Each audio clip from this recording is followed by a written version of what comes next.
All right, guys, welcome back to the channel. Hope you guys are doing fantastic. Here's some of the things that the gun haters usually repeat, usually say. And in fact, here's some things the President of the United States is saying that we need to do. So let's kind of look at this and let's kind of think about this for a second, right? This is what we need to do. Here's what we need to do in order to keep our children safe. This is what we need to do. This is it. If you're doing this, our children will be safe, right? So we need to ban assault weapons. Well, they define assault weapons as an AR-15. So if we ban assault weapons, our children will be protected. Wait, take it easy, calm down, bring it back, because in Texas there was a shooter that used a shotgun and a revolver, which is one of the most oldest weapons out there, and I believe it killed 10 or 11 people. And speaking out of things that I remember, happened a couple years ago. The Navy shooter in the Navy base used a shotgun to kill however many people that he used. So we know this for a fact. We know that banning assault weapons doesn't do anything, because if they don't use an AR-15, they use something else. And if you don't believe me, look at Chicago. People getting shot all the time. One of the worst cities ever with the most gun control ever. And they're not getting shot with like super high tech AR-15s, right? So again, banning assault weapons is not going to stop this, because once again, they will use something else. There's other weapons out there, right? So all right, so let's go ahead here and let's think about the next, the next thing that he's saying, the President of the United States. Oh, by the way, he said if we can't, then we should raise the age from 18 to 21. I got an issue with that, my fellow Americans. You should have an issue with that as well, because we are saying that our children at the age of 18 are old enough to die for our country, to go and fight the war in Afghanistan, in Iraq, and many other countries around there, but they're not old enough to buy a gun. It does not make sense to me. It doesn't make sense to me at all. And in fact, I'm not saying that 18 is the age to buy a gun. Obviously, there has to be an age. We're not going to allow a 10-year-old to buy a gun. But 18, if it's not 18 and it's 21, then we need to change the draft. We need to change it to 21. You cannot be 18 and defend our country. You cannot be an 18 and be an adult. Because if we're going to define adult at 18, we should define adult at 18, right? I go the same thing with drinking, by the way. If you're old enough to die for your country, you should be old enough to buy cigarettes and buy a beer, which, I barely drink, barely. I don't smoke. I did at one point, but I don't know more. But I understand freedoms. And if you're saying that you are old enough to die for our country, you should be old enough to buy a beer. You should be old enough to get a gun. So again, it's kind of hypocritical. Very, very hypocritical. So let's do this. If we believe that the age should be 21, then we need to change the 21 to join a service, because it doesn't make sense to me, right? But let's go back to high capacity magazine. Well, we have an issue with this, Mr. President, because I'm pretty sure that the Parkland shooter that killed 17 kids, I believe, in total, and we all know what happened down here in Florida.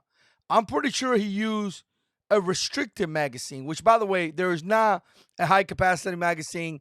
30 rounds in an AR-15 is standard capacity. But if we're going to call it high capacity and we're going to identify a magazine that is 10 rounds, right, 10 rounds as restricted magazine, I'm pretty sure that the kid down in Florida, here in Florida where I live, used a restricted magazine. So wait a minute. You won. Am I understanding this? You guys want to ban standard capacity, 30 rounds, and you want to replace it by 10. But we know that the shooter down in Florida, here in Florida, used a 10-round magazine and killed 17 kids. Makes no sense to me. I thought we want to stop, everything. I thought we want to stop this. So this just shows you how this doesn't work, by the way. This is what it's showing you right there. Look at this. Look at this. Strings are background check. So we need to make it difficult. Wait a minute. I'm not understanding this, because the guy bought the gun legally. So he passed the background check. The guy in Vegas, the shooters in Vegas, was clean. He would have passed any background check that you could put up there. The guy was so clean, all he had was a ticket. So again, no one knows why this guy did that. The shooter in Vegas, do a little bit of research on him because he was really, really clean. He would have passed any background checks that you put in the book, and he still committed a horrific attack. Still committed a horrific attack, right? The shooter in Texas passed the law. He followed the law. Background check. He still did that. The shooter in California, that guy and girl, I forgot their names. I don't even want to mention them. Either way, it was a really devastating attack in California years ago. Waited 10 days. He waited 10 days. People, ladies and gentlemen, he and her waited 10 days before they committed that horrific attack. So, what are we talking about? A background check is not going to stop anything. Store law, safe laws. Every state or many states have that. I remember in North Carolina signing paperwork saying that I have to keep my weapons in a safe area.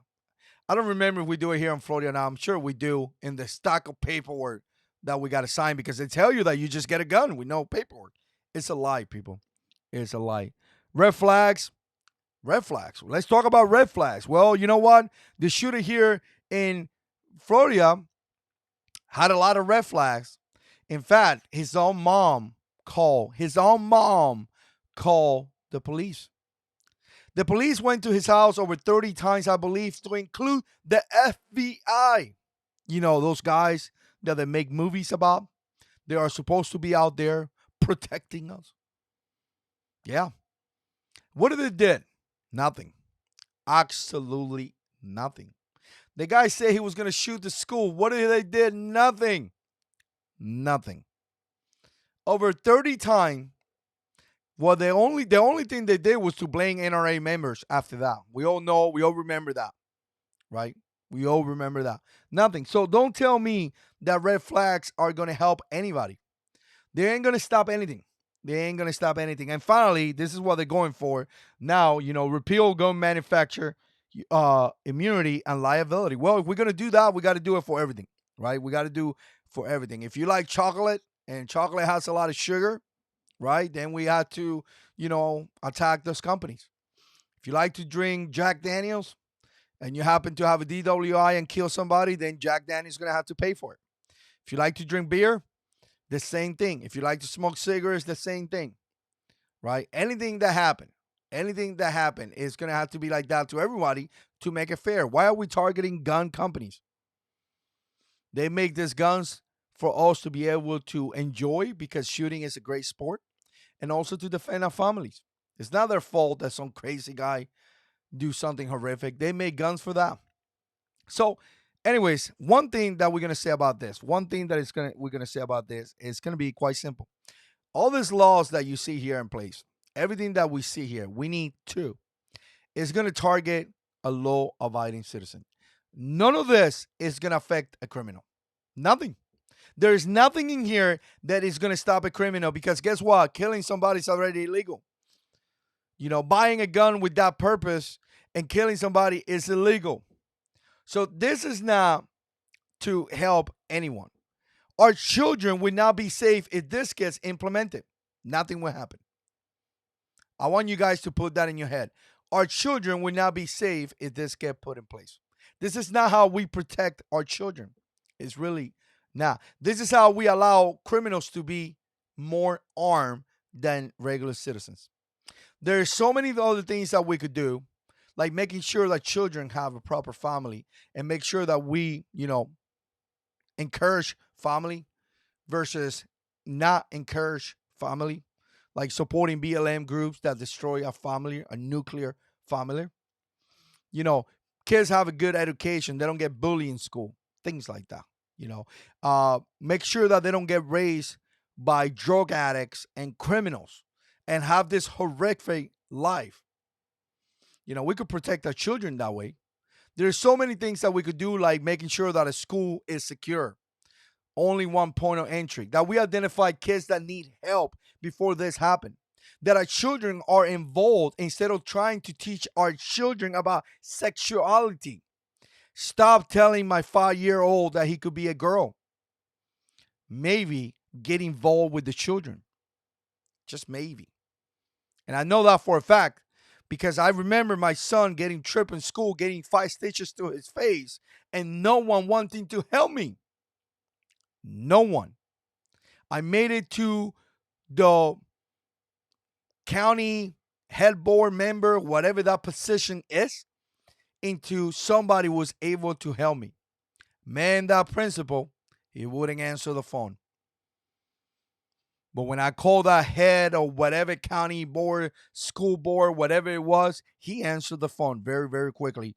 Oh, Mr. Fabian, many things we're going to do for you now. Right? About, teachers being involved in those stuff instead of trying to tell our children that they could paint their nails, our little boys, or they could wear a dress. Wow. Wow, that's crazy. None of those things that the president is saying is going to help our kids. None of them. And we know he's hypocritical with only one thing. Here's one thing. Why are there children going to school with armed personnel and our children are now? Why are there children being protected with guns and our children are now? Because they are hypocrites. Let me know what you think. Put comments down below. And as always, God is in control.